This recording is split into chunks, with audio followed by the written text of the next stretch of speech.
എല്ലാവർക്കും നമസ്കാരം. ഗവൺമെന്റ് സ്ഥാപനത്തിൽ ഒരു സ്ഥിര ജോലി ആഗ്രഹിക്കുന്നവർക്ക് 2 നോട്ടിഫിക്കേഷൻസ് വന്നിട്ടുണ്ട്. നമുക്ക് 2 നോട്ടിഫിക്കേഷൻ ഈ വീഡിയോ നോക്കാം. 1600 എന്ന വേക്കൻസിയാണ് റിപ്പോർട്ട് ചെയ്തിരിക്കുന്നത്. ഒന്നാമത്തെ നോട്ടിഫിക്കേഷൻ സൗത്ത് ഈസ്റ്റേൺ കോൾഫീൽഡിലേക്കാണ് വേക്കൻസി വന്നിരിക്കുന്നത്.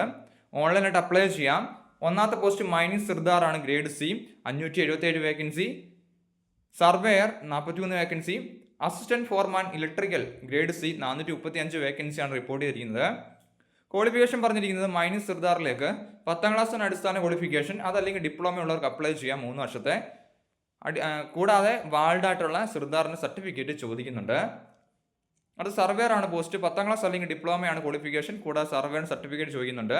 അസിസ്റ്റന്റ് ഫോർമാൻ തസ്തികയിലേക്ക് 10ാം ക്ലാസ്സും ഡിപ്ലോമ ഉള്ളവർക്ക് അപ്ലൈ ചെയ്യാം, അതല്ലെങ്കിൽ ഹയർ ക്വാളിഫിക്കേഷൻ ഉള്ളവർക്ക് അപ്ലൈ ചെയ്യാൻ സാധിക്കുന്നതാണ്. ഇലക്ട്രിക്കൽ എഞ്ചിനീയറിംഗ് ഉള്ളവർക്ക് അപ്ലൈ ചെയ്യാൻ സാധിക്കുന്നതാണ്. റിക്രൂട്ട്മെന്റിലേക്കുള്ള ഏജ് ലിമിറ്റ് പറഞ്ഞിരിക്കുന്നത് 18 മുതൽ 30 വയസ്സ് വരെയാണ്. 33 വയസ്സ് ഒബിസിക്കും 35 വയസ്സ് വരെ SC ST കാൻഡിഡേറ്റ്സിനും റിക്രൂട്ട്മെന്റിലേക്ക് അപ്ലൈ ചെയ്യാൻ സാധിക്കുന്നതാണ്. റിക്രൂട്ട്മെന്റിലെ ആപ്ലിക്കേഷൻ സ്റ്റാർട്ട് ആകുന്നത് 15 ഏപ്രിൽ 2026 14 മെയ് 2026 വരെ നമുക്ക് ഓൺലൈനായിട്ട് അപ്ലൈ ചെയ്യാൻ സാധിക്കുന്നതാണ്. നോട്ടിഫിക്കേഷൻ ഡൗൺലോഡ് ചെയ്യുന്ന ലിങ്ക് ഡിസ്ക്രിപ്ഷൻ ബോക്സിൽ കൊടുത്തേക്കാം. നമുക്ക് അടുത്ത നോട്ടിഫിക്കേഷൻ നോക്കാം. അടുത്ത റിക്രൂട്ട്മെന്റ് വിളിച്ചിരിക്കുന്നത് നോർത്ത് ആൻഡ് കോൾഫീൽഡിലേക്കാണ്. ധാരാളം പോസ്റ്റുകളുണ്ട്. 1 മെയ് 2026 വരെ നമുക്ക് ഓൺലൈനായിട്ട് അപ്ലൈ ചെയ്യാം. ഒന്നാമത്തെ പോസ്റ്റ് ഡംപർ ഓപ്പറേറ്റർ ട്രെയിനി ആണ്. 308 വേക്കൻസി ഉണ്ട്. അടുത്ത പോസ്റ്റ് ഗ്രേഡർ ഓപ്പറേറ്റർ ആണ്, 34 vacancy. Dozer operator 52 vacancy. Crane operator 17 vacancy. Pay loader operator 18 vacancy. Surface miner operator 41 വേക്കൻസിയാണ്. അങ്ങനെ ടോട്ടൽ 472 വേക്കൻസിയാണ്. അടുത്തത് സ്റ്റാഫ് നേഴ്സ് തസ്തികയിലേക്ക് 47 വേക്കൻസി ഉണ്ട്. Pharmacist 4 vacancy. Technician pathology 12 vacancy. Technician dental 2 vacancy.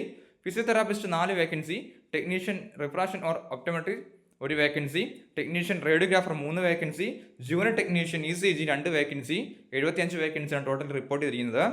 അടുത്ത ഓവർസിയർ സിവിലാണ്, 30 വേക്കൻസി ഉണ്ട്. Qualification പറഞ്ഞിരിക്കുന്നത് 1 മുതൽ 6 വരെ പോസ്റ്റിലേക്ക് 10ാം ക്ലാസ്സും അല്ലെങ്കിൽ ഹയർ സെക്കൻഡറി പ്ലസ് വാലിഡ് ആയിട്ടുള്ള ഹെവി ഡ്രൈവിംഗ് ലൈസൻസ് ആണ് ചോദിച്ചിരിക്കുന്നത്. ട്രാൻസ്പോർട്ട് അല്ലെങ്കിൽ ട്രാൻസ്പോർട്ട് ലൈസൻസ് ഉള്ളവർക്ക് അപ്ലൈ ചെയ്യാൻ സാധിക്കുന്നതാണ്. അടുത്ത സ്റ്റാഫ് നേഴ്സ് ആണ്. +2 കൂടാതെ ബാച്ചലർ ഓഫ് നേഴ്സിംഗ് അല്ലെങ്കിൽ ഡിപ്ലോമ ഇൻ ജനറൽ നേഴ്സിംഗ് ഉള്ളവർക്ക് അപ്ലൈ ചെയ്യാൻ സാധിക്കുന്നതാണ്. ഫാർമസിസ്റ്റിലേക്ക് +2 സയൻസും ഡിപ്ലോമ ഉള്ളവർക്ക് അപ്ലൈ ചെയ്യാം.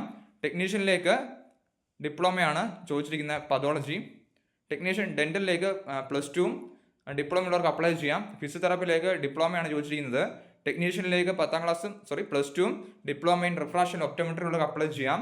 ടെക്നീഷ്യൻ റേഡിയോഗ്രാഫറിലേക്ക് ഡിപ്ലോമയാണ്. ജൂനിയർ ടെക്നീഷ്യനിലേക്ക് +2 2 വർഷത്തെ EC ടെക്നീഷ്യൻ്റെ കോഴ്സും പഠിച്ചവർക്ക് അപ്ലൈ ചെയ്യാം. ഓവർസിയറിലേക്ക് 10ാം ക്ലാസ്സും അതുപോലെ ഡിപ്ലോമ ഇൻ സിവിൽ എഞ്ചിനീയറിംഗ് 3 വർഷത്തെ കോഴ്സ് പഠിച്ചവർക്ക് അപ്ലൈ ചെയ്യാൻ സാധിക്കുന്നതാണ്. സാലറി പറഞ്ഞിരിക്കുന്നത് ബേസിക് ആയിട്ട് 47,330 രൂപ ബേസിക് ആയിട്ട് സാലറി ലഭിക്കുന്നതാണെന്ന് പറഞ്ഞിട്ടുണ്ട്. ഏജ് ലിമിറ്റ് പറഞ്ഞിരിക്കുന്നത് 18 മുതൽ 30 വയസ്സ് വരെയാണ്. ഏജ് റിലാക്സേഷൻ ലഭിക്കുന്നതാണ്. 33 വയസ്സ് ഒബിസിക്കും 35 വയസ്സ് SC ST കാൻഡിഡേറ്റ്സിന് അപ്ലൈ ചെയ്യാം. സോ അപേക്ഷിക്കാൻ ആഗ്രഹിക്കുന്ന അപ്ലൈ ചെയ്യാൻ നോട്ടിഫിക്കേഷൻ ഡൗൺലോഡ് ചെയ്യാൻ ലിങ്ക് ഡിസ്ക്രിപ്ഷൻ ബോക്സിൽ കൊടുത്തേക്കാം. ഇതിൽ സംശയം ഉണ്ടെങ്കിൽ കമൻറ്റ് ചെയ്യുക. താങ്ക്